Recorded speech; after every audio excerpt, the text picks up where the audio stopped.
I've had my fair share of bad apples, right? So it's not always fun and games. Sometimes you get someone who slips through the cracks, who just, can make life miserable while you're working with them.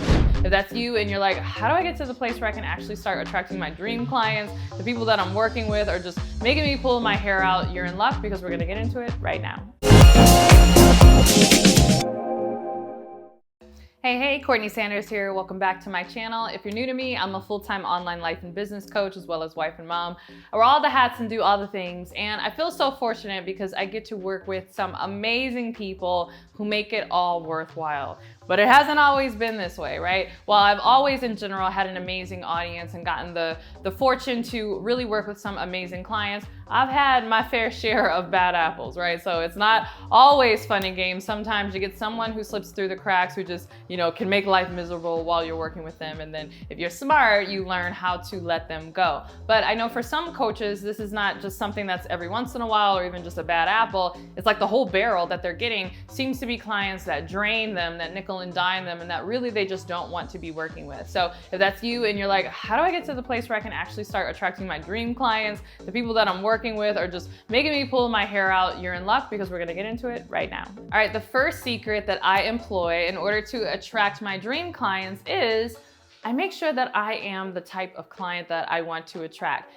I say this and people think that it's like this woo-woo thing of like, oh, you're just saying that. No, literally, you want to be the type of client that you want to attract, because people on a very subconscious level can recognize people that are like them. And so you might not like to hear this, but if you are dealing with clients who, again, nickel and dime you, who are difficult to work with, who don't follow through on their end of the bargain, who are just like driving you crazy, you want to look at what aspects in your life, maybe it's not in business, but maybe in your other relationships, or even how you treat other businesses, what aspects of those crazy clients that you're dealing with can you be honest and say, you know what, I need to tighten up on that in my life? Because if there is something that they are doing, it's because they believe that they can get away with it. And if they believe that they can get away with it, it's something about what you're doing and how you're showing up that makes them believe that they can get away with that behavior. So, it's not always the case, but the first stop is I want to check myself and say, am I being the type of client ultimately that I want to attract? Additionally, I find that if you are truly being the client that you want to attract, again, those type of clients are attracted to you. So if you're the person that shows up and does the work, you're easygoing, you're easy to work with, you pay on time,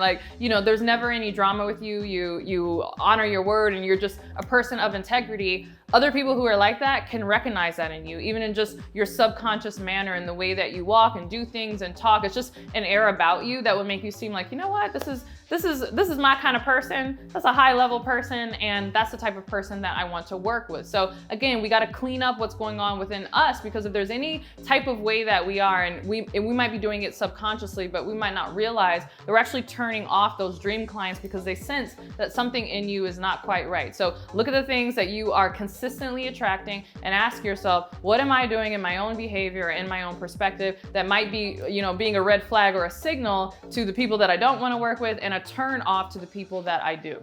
All right, my next secret, and this kind of goes along with the first, is that I make sure that I am the brand, right? So there's a lot of talk online around building a brand, and while that's all fine and dandy, what's better than building a brand is actually being the brand. And so I want to be my brand both online and offline, right? Both on camera and off camera. And so this really goes hand in hand with the first tip about being the type of client ultimately that you want to attract, because when you are the type of client that you want to attract, and then you're being your brand in your day-to-day life, again, you open up all the opportunities for people to find you. I cannot tell you how many clients that I've worked with who actually didn't find me online, but found me because of word of mouth. Maybe a friend told them about me. In fact, I've had clients come to me who were told by someone who didn't even work with me, but who just either interacted with me or saw my brand and were like, oh, you should totally check out Courtney. I think she's got what you are looking for. Again, I do that because I am my brand. So whether I am just whatever, at the mall or, attending an event or at the airport, I try to make sure that I really embody my brand, both in the way that I show up, the way that I carry myself, even in the way that I dress.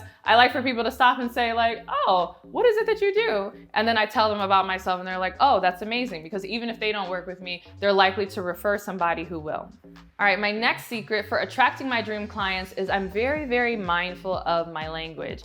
I make sure that I don't talk about subjects or speak in ways that would attract potential clients that ultimately are not a good fit for me. And in fact, I talk about this in detail inside of my 5-day Nail Your Niche challenge. For now, it's free, so you can click the link below if you want to register, but it is a live challenge where I take you live in the flesh, or rather it's live on Zoom, but I take you live over 5 days and I show you how to nail your niche. And we talk about this inside of that challenge because I know a lot of people struggle with finding ideal clients who are willing to pay their prices and all these things. And I speak about specific type of language that you could be using that unwittingly are attracting the type of clients ultimately that you don't want to work with. So you want to be very mindful and make sure that you are truly speaking to your ideal client. Again, don't talk about problems that the clients you don't want to work with are likely dealing with. Don't use language that they would use. Only speak to the people that you want to work with, mind your language, and you'll find that they'll be lining up to work with you.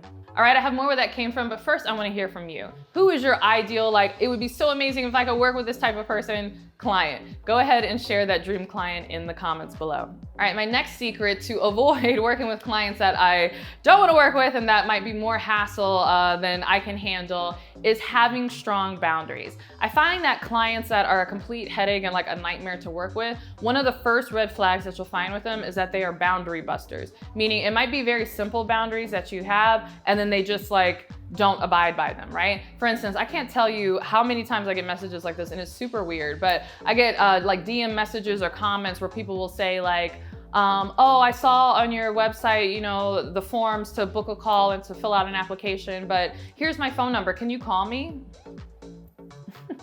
No ma'am.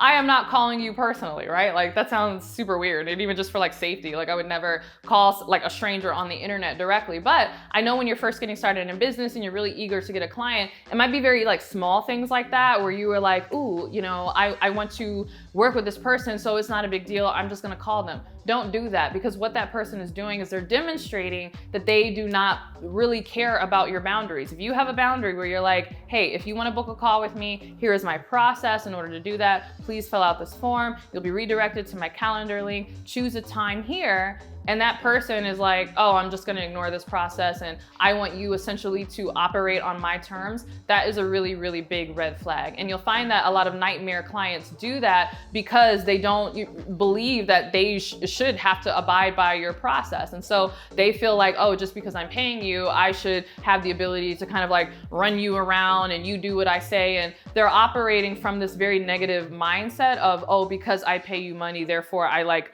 own you and can control you and can tell you what to do and you have to do things according to my standards. And this is not the way this works, right? It's a two-way street. And particularly in coaching and consulting, being an expert, you need someone who is willing to listen to your suggestions, right? Who's willing to be coached by you. And so in some regard, they have to be willing to acquiesce to the things that you are encouraging them to do for their own benefit so that they can get the results. And so if they're showing from the very outset that they do not respect your onboarding processes, they do not respect your staff, that's a big one. If anyone is rude to any of my enrollment team or my executive assistant, that is an automatic like red flag. We are not working with you, because all that shows me is that you don't care about my boundaries. You essentially want to just, you know, control me and kind of run me around, and you're already demonstrating that before we've even exchanged money and before you even become a client. So if you're a nightmare prospect, you're gonna be a nightmare client, and I'm not working with you. All right, my next secret for attracting dream clients is I showcase my success stories. Yes, so one of the easiest ways to attract amazing clients is to showcase the amazing clients that you have already worked with. So I love hearing stories from my clients about how I've helped them and helped them grow their business, or even just get more clarity in their mindset, or get that much closer to living their dream life. And so I showcase those testimonials all the time, because people who are like that recognize themselves in my former clients, and they're like, oh wow, I love this success story. This person that she's showcasing is just like me. And so when they're like, wow, she's just like me, they reach out and then they want to work with me, and I end up attracting clients that are just like the clients that I was able to get success for. And so really this becomes a beautiful like self-reinforcing process, because not only am I getting amazing clients from a standpoint of their attitude and their willingness to do the work, and they're just generally like cool people, right? Like I would go on vacation with my clients. In fact, I did, right? I held a retreat in South Africa, and many of the clients who had already worked with me, you know, came out again, and you know, we got to hang out, and it was just really amazing. So I love that I get to essentially attract people that are also cool